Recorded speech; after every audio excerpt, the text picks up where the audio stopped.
Today I've got a pretty interesting video. So we're going to look at the relationship between the derivative of a matrix valued function, the determinant of that matrix valued function, and the trace of the matrix valued function.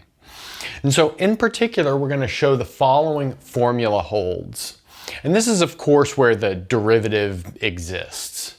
And that is the derivative with respect to x of the determinant of a of x equals the determinant of a of x times the trace of a inverse times a prime. We're also assuming that a inverse exists. So in other words, this is an invertible matrix. And I'd like to point out that there's a more general formula for when there is no inverse, but I'll let you guys look that up if you want to. So by a matrix valued function, I mean a function of this form. So we've got capital A of x is made up of the following n by n matrix where each of the entries is a function itself. Okay, so let's look at a special case of this, and that'll be the 2 by 2 case. And after looking at the 2 by 2 case, we'll prove a general case, but that general case will only be, again, for kind of a special situation. Okay, so let's set a of x equal to little a of x, little b of x, where I'm reading this row-wise, little c of x, and little d of x. Okay, so now let's start with this left-hand side and work towards the right-hand side. So we need the derivative of the determinant of a of x. So that'll be the derivative with respect to x of the function AD minus BC. So that's the definition of the determinant, for the 2 by 2 matrix. And here I've not written the of x here because it'll just get a little bit too wordy, if you will. Okay. So now from here, what I'd like to note is we can use the product rule for both of these functions. That'll leave us with something like a prime d plus a d prime from the splitting apart of this first term minus b prime c minus b c prime. Great.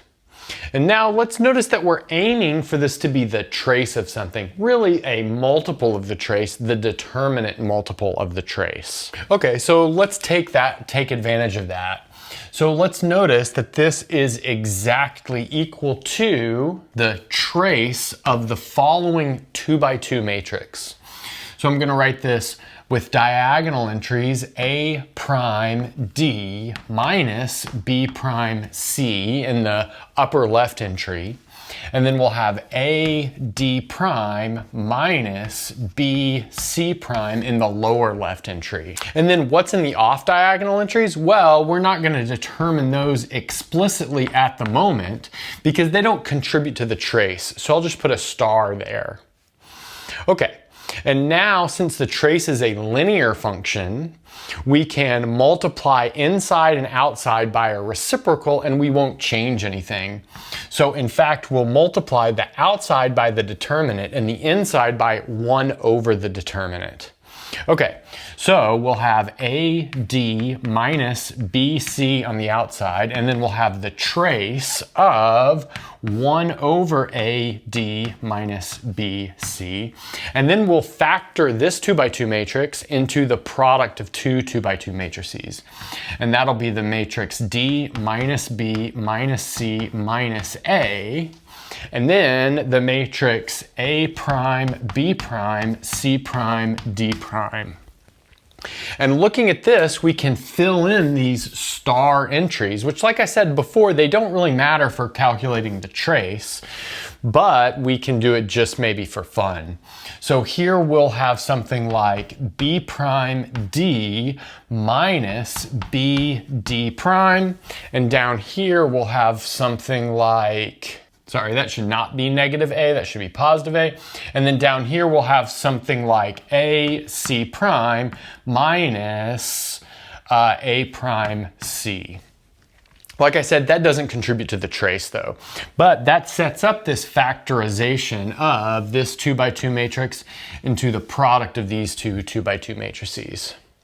Great. Now let's recall that this guy right here is the determinant of our matrix A, and then we have the trace of, well, these two can be smashed together to be the inverse of A using the standard formula for the inverse of a matrix, the inverse of a 2 by 2 matrix, I should say.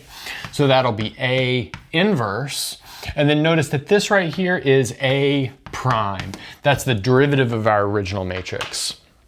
But now working from the extreme left to right hand side, we see that we have arrived at our goal formula. In this special case, of course. Okay, so now let's look at a more general case subject to a condition. Okay, so we just proved our goal formula in the 2 by 2 case. Now we're ready to look at a more general case.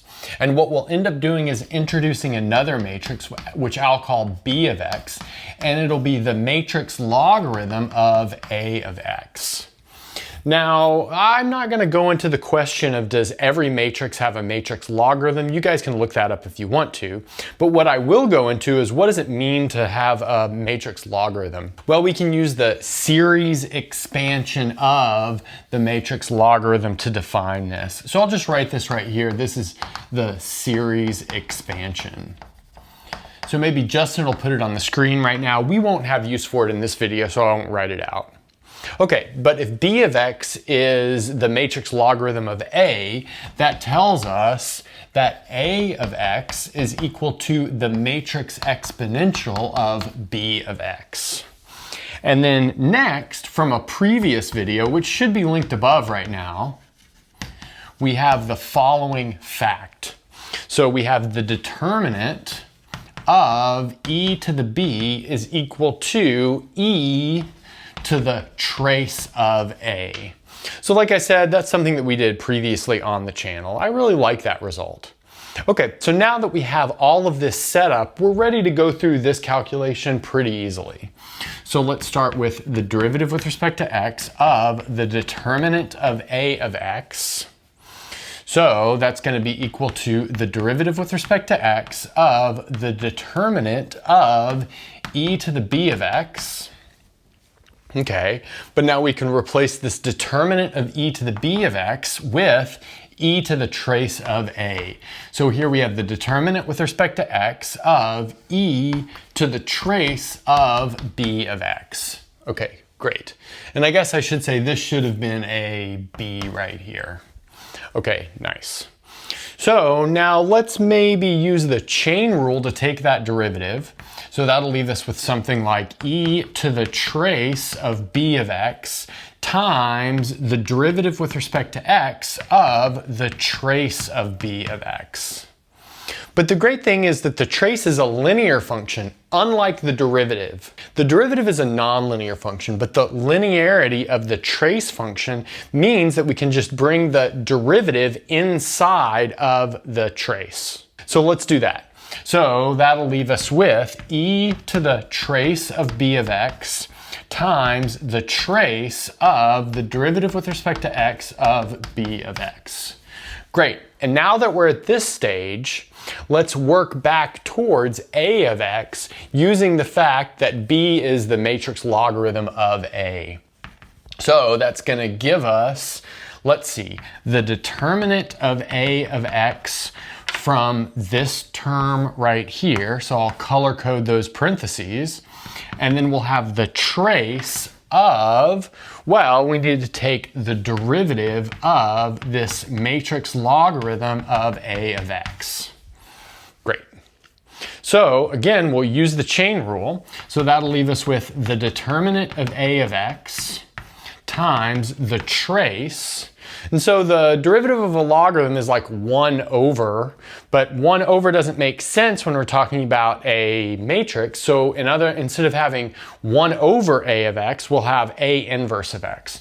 So this will give us A inverse of x times the derivative of the inside function, which is A prime of x. Great, but now again, looking at this extreme left-hand side and extreme right-hand side, we see that we have arrived at our goal formula. Now maybe a good video to follow up after watching this one will be the one that we had previously on. That should be on the screen right now if you'd like to check that out. And that's a good place to stop.